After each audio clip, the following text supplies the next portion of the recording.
Welcome back to STR Intel. This is episode number 4, a continuation of last week. We're talking about the top 10, well, just the most common mistakes we see made by new Airbnb hosts. My name's Philip Wilburn. I'm here with Killian Gordon and my brother Evan. Guys, how's it going? Pretty good, pretty Happy good. Friday. Yeah, I mean, I'm excited to. I think this topic is probably like 10 episodes worth we can do, but we'll try to keep it to the most important ones, the most important mistakes, the biggest mistakes we're seeing. And again, this is such a cool market because it's the gig economy, right? Like, there's been the sharing economy. Now everyone can share their home, so you have such a diversity of different ideas and all these people sharing what they think hospitality means, right? So it's fun to see, but these are the biggest mistakes that are kind of not, they're not super obvious, but they're obvious to us now that we've been doing this so long that we're seeing people make in the market. So, And we are hounding in on mistakes, and it's kind of an ominous way of looking at it. The nice thing about vacation rentals is you have an opportunity almost every 2, 3, 4 days to create the experience all over again. You could make a mistake, quote unquote a mistake, and a guest could point it out to you, and it might not be the best experience when you get started, but you have the next guest, and it's real-time feedback and improving this experience. And we had talked about in 2 or 3 episodes ago, performance of homes increasing year over year. It's because the guests are so helpful to you. They give you so many opportunities to improve your product and to improve your experience. yeah, for sure. I mean, like I said the last episode, you're like a scientist.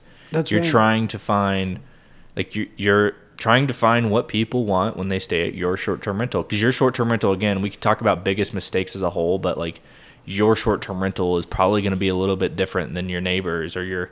So, what you experience might be a little bit different than what the rest of the market experiences. And that's the diversity of, all the different options out there available to guests. And Phil, I remember when we talk about setting up a home and avoiding different things, we would walk through homes together, and there was that 5-bedroom home. This home is a beautiful home, beautiful porch, hot tub, a movie theater, pool table, ping pong table, air hockey table. A lot going on in this home. It's in Colorado Springs up above Bear Creek Park, but just a beautiful home. And we were walking through it, and we got done onboarding most of it, and we went to go create the listing, and you pointed out, I think you asked, did you write down where the thermostat is? And it's like, well, the guest can just find the thermostat. But you have to take yourself out of what you think you might be able to find in a home, and you need to put yourself in the shoes of someone walking into the home at 10:30 at night with the lights potentially off, who may have a screaming kid, and they just want to get to their vacation and they want to relax. And to be able to anticipate all those things, as simple as where are the 4 thermostats in a home that has 4 zonings for AC or for heating, those little things. So when you go to set up your home, walk through it and be a scientist. Hey, where's my thermostat?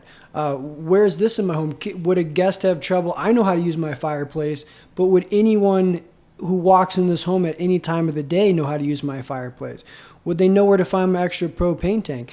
And that's not an overload of information to the guest. It's just setting these really nice expectations and giving them the ease of use for the short-term rental, just like the concierge experience we're working with for Hosty Experiences.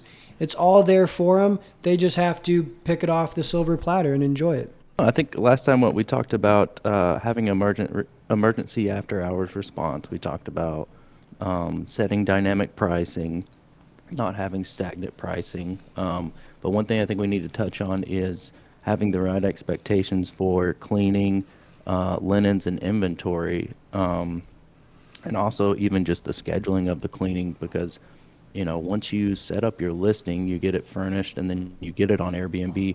Well, then you have to decide, what is my availability? Am I cleaning it? Am I going to have a contractor clean it? How often or how frequent am I going to be? Are they or I going to be available to clean this? Which is something important to determine when you're first setting it up. So you're saying And I think just a lot of overall, don't wait for a problem to occur to have the resources available to take care of the guest. We see that happen Yeah, well, so just many times. anticipating these things from the beginning and yeah, determining how often am I going to be able to clean it. If it's not everyday turnover, well, okay, then you have to set up a manual day to block the calendar after checkouts, or maybe you or the cleaning company you're using, or maybe you're using a hybrid of both. Maybe it's, we can only do 1 or 2 times a week cleans. So yeah, having those things set up and just anticipating that, because if you're using a cleaning contractor, and I think we talked about this a little bit last week, but they may not be able to clean every single day. They may have a ton of other companies or houses that they're cleaning for, and they don't have the resources to turn over your property every day. Um, I guess I didn't really have a question on that, but No, I mean, it's a good point because, Got me thinking. I mean, us as a company, we take a very preventative approach to everything. Like, for every bed, we have 3 to 5 sets of sheets. Even though they're not at the home, but we do have 3 to 5 sets of sheets for every bed we have at Hosty. Big mistake or, big learning curve for new vacation rental owners is, especially if they're coming from a long-term rental property management mindset where it's, I'm spending the absolute least amount of money possible to have this home rentable and livable for a tenant. In the vacation rental industry, you don't want to do that. When you approach this home, you don't want the mentality or the mindset like, oh, we can do that later. We can put AC in the home later. They don't need it right now. We can add those things in the kitchen later. We can get extra pillows later. If you are finding yourself setting up your short-term rental, saying things like, we'll get that later, or we'll wait until a guest says something about that, it's probably something you want to hone in on and pin down and square away immediately. Yeah. Have a backup cleaner. Yes. Have, if you can't clean your home after each day, have a block that happens automatically that blocks off the property, like Philip was saying. Take a very we take that on maintenance, have a very preventative maintenance mentality, like change your AC filters on a schedule. Don't let the guests run into an AC issue. Hopefully not, but try to maintain your AC unit before it becomes an issue for a guest. Proactive. Yeah. Mm-hmm. And that's a luxury this industry affords owners. Typically, most responses to property in a long-term rental scenario is reactive. It's being brought to your attention in a reactive situation. But when you're getting your cleaning teams out there, or having your property manager inspect it, or maybe you're occasionally doing your inspections, everything comes from a perspective of being proactive. Yeah, I mean, have 3 sets of sheets. Get the AC now, not later. I mean, again, this is all in your budget. If you can't afford it, don't go crazy and go into debt and screw yourself over financially. Do stuff with intention, but go ahead and anticipate, because those are going to cost you money later. How many times have we said, hey, get AC, and then they don't, but now we're having to refund throughout the busy season because it's summer, and they're losing money like crazy because Airbnb is just well, they're too hot, so we're going to go ahead and refund them. Sorry. That's an excellent point. Yeah. They're getting bad reviews because of it, so people aren't booking the place. Yeah, so you're going to they're lose just that money. losing- Yeah. They're losing the cost of the AC Exactly. eventually anyway. Almost in a couple of bookings. That's such a good point to hone in on. If you are hesitant about putting that little extra in the home because of X amount of dollars, I want you to take the amount of money that it would take to put whatever it is in the home and multiply that by 2 or 3, and that's probably what you're going to lose in either guest refunds, bad experiences, or just overall longevity of performance of the home. So don't step over a silver dollar for a shiny penny, or whatever the saying is. If you can swing it, then do the little extra up front, and it's going to save you hours of sleep. It's going to save you reviews. It's going to save you money. It's going to save you time. Yeah, and that's that's like, don't go over the top on that. Like, don't take that to the extreme and now start blowing tons of money into your property because you don't want to have. It's like, no, just think of like the biggest issues that guests would have. Like, obviously here in Colorado Springs, a lot of houses don't have AC because it's a dry and cooler climate. But most how hot it gets in the summer here, and then take that with the fact that most of our guests are coming from Texas, which they have AC like crazy down there. Yeah. So you combine all these different factors, and now if you don't have AC, you're setting yourself up for a cluster of a situation. Well, I think we touched on it a little bit last time, but if you, or maybe it was this one, if you are ever catching yourself saying, well, I'm okay with that temperature, or I don't need AC, or I don't need an extra pillow, I don't need an extra fan, that's probably the thing that you need to go and get. As we talk to a lot of homeowners, and we have a general setup checklist of things to have in the home. If anyone wants it, they can reach out to us. We can get it to them. But it's going to cover everything that you should have in the home. And if you come up to something and say, well, I don't have that in my home, or I've stayed in Airbnbs and they don't have that, take a look at that. Put it in the home. Be proactive. Yeah. Get it taken care of. Yeah. Don't skip steps because it's, like you said, like you if it's one of these bigger things, you're probably going to lose that money later on anyways. So you might as well make the investment now.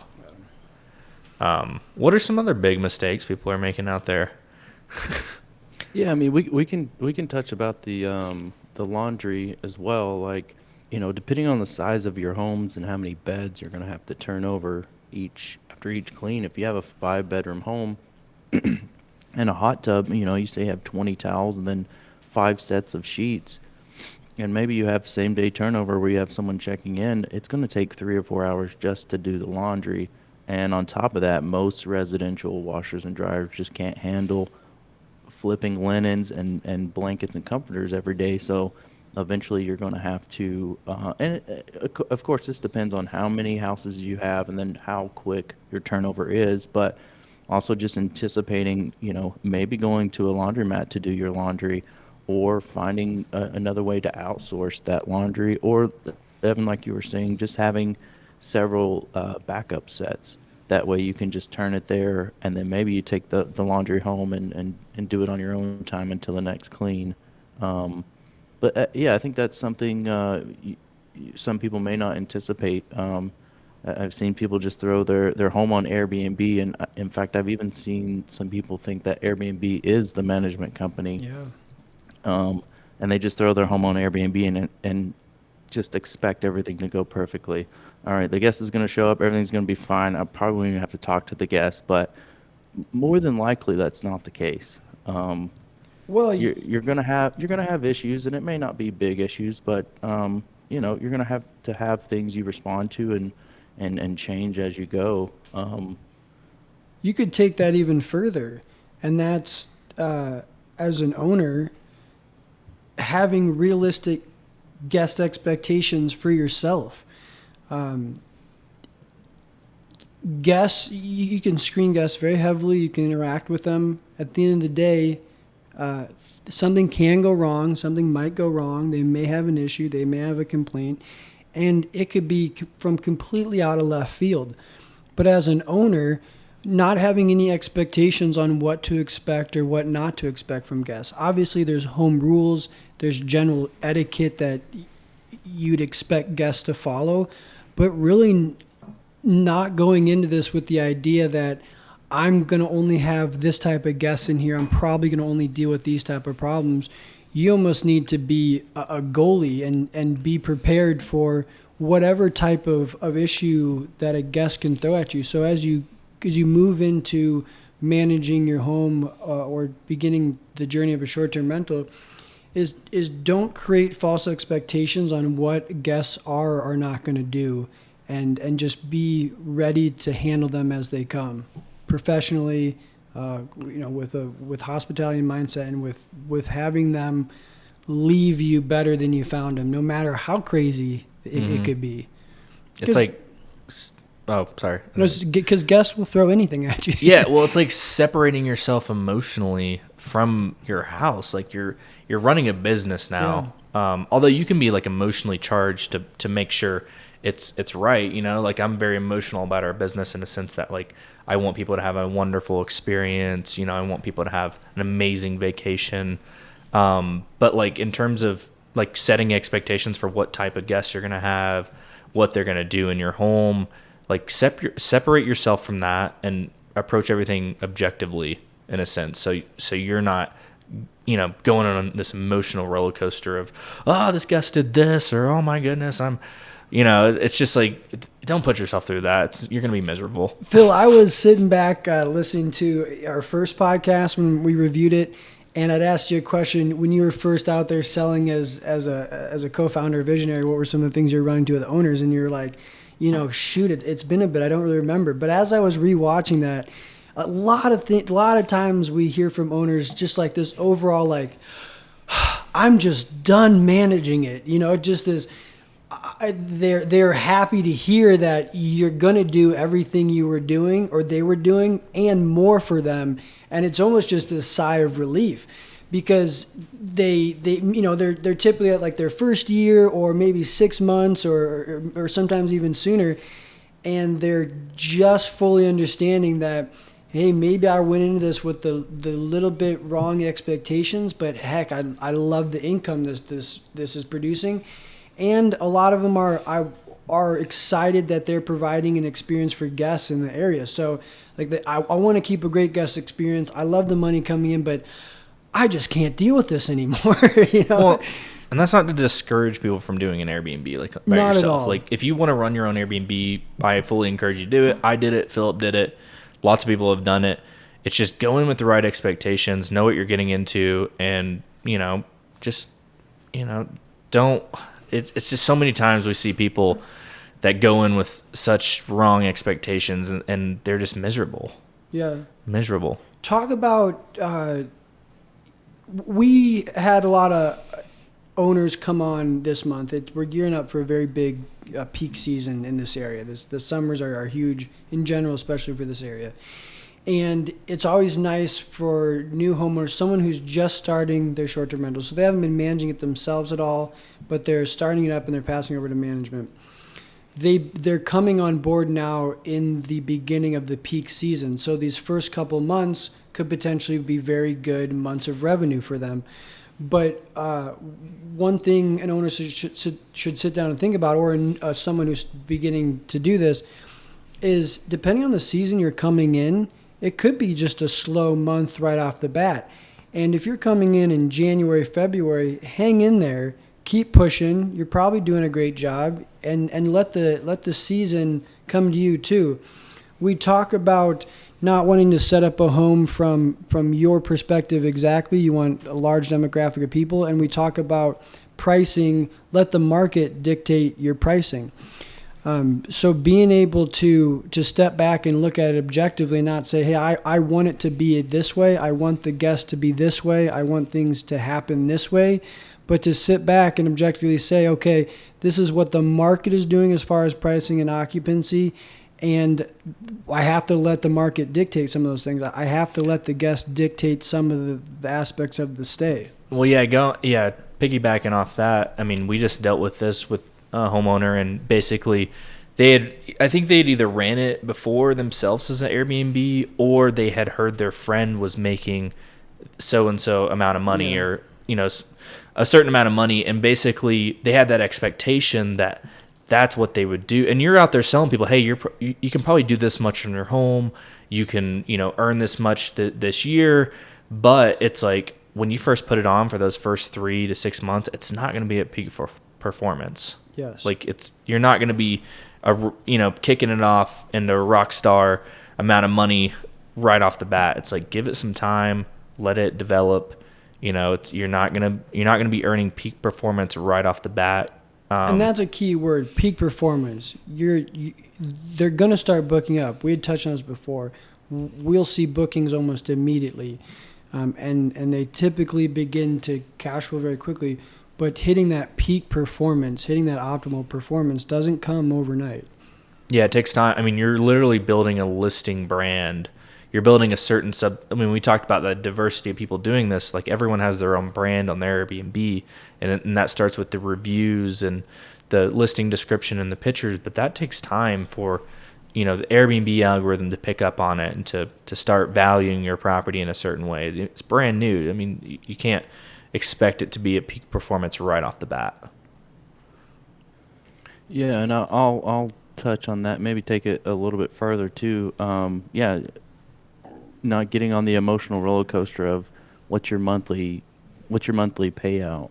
Knowing the seasonality of your market that you're in. Most markets have a peak season and most have a low season. Knowing those and not being dependent on, your payout every month, because you may end up getting on an emotional roller coaster between the peak and the low season. So maybe, and I think we tell a lot of people this too, is look at it as a yearly income. Don't expect something every single month or the same amount every single month. Yeah, and I think what gets people in trouble, and this is just an assumption, but I expect this happens because it tends to happen every year. We go through our slow season, and people tend to be like upset that they're not making as much money as they were in the busy season. And we told them this, we set the expectation, but I think they probably spent all their money because they thought it was going to go on forever.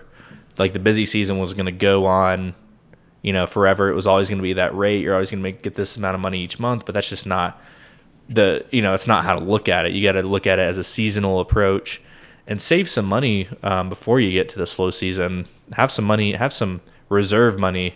Because something like coronavirus could happen again.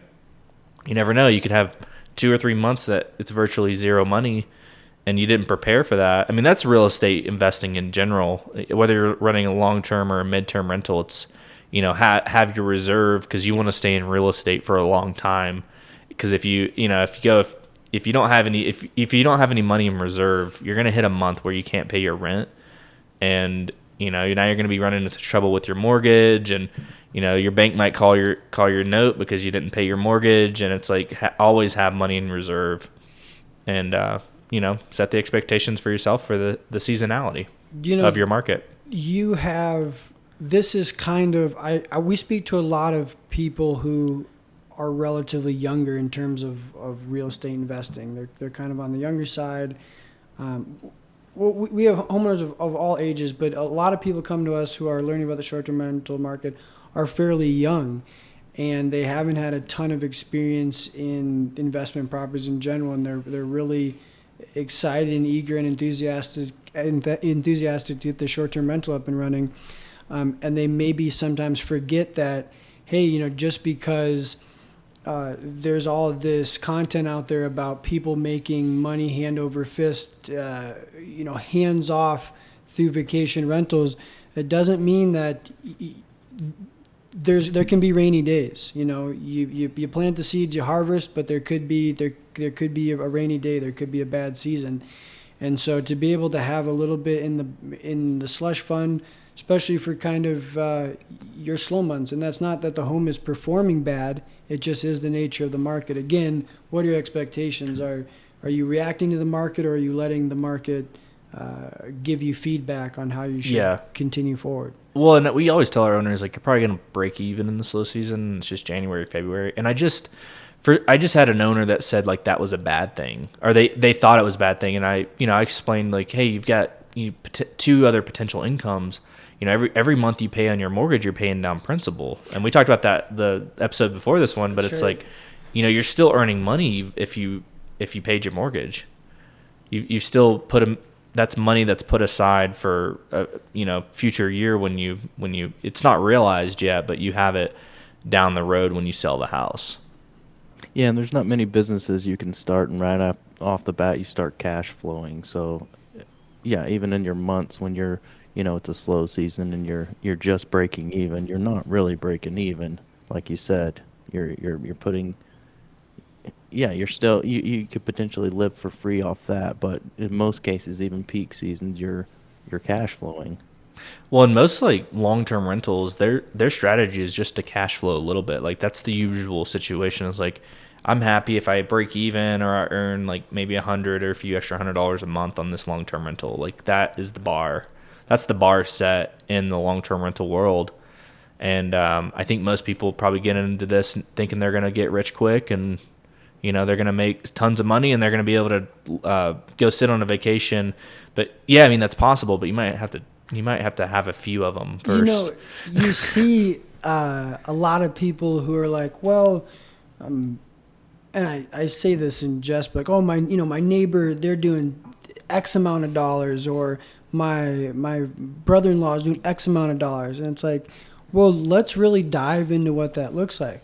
A short-term rental has a lot of money going in and out of the doors, but that is in taxes, that's in lodging taxes, that's in cleaning fees, that's in booking platform fees, etc.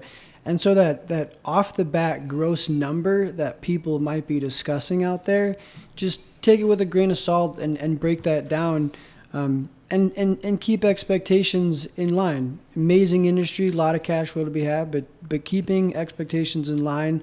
And if you go to look at someone else's property or whatnot, really break it down, those numbers, and find out what's going on. Because one thing you'll find out, the accounting for short-term rentals is very convoluted.